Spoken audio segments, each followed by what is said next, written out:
Durack Civil has been engaged to execute the DRFA 2022 flood restoration project on behalf of TMR. This critical project focuses on remediating extensive damage caused by the 2022 flood events on TMR roads within the Gold Coast region.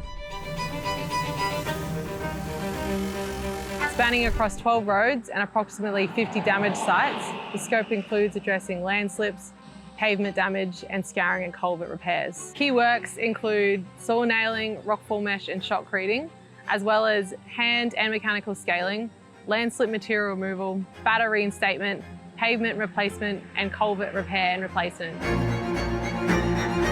As site conditions continue to evolve, our team remains adaptable to the complexities of this multifaceted project, particularly during southeast Queensland storm season. Detailed traffic management plays a vital role in maintaining continuous operation on these high traffic roads, whilst also ensuring community engagement and safety.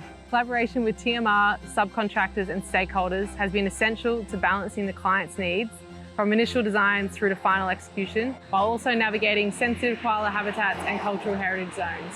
Durack Civil's innovative approach, flexibility and commitment to excellence ensures that every challenge is met with effective solutions, driving the project towards successful completion.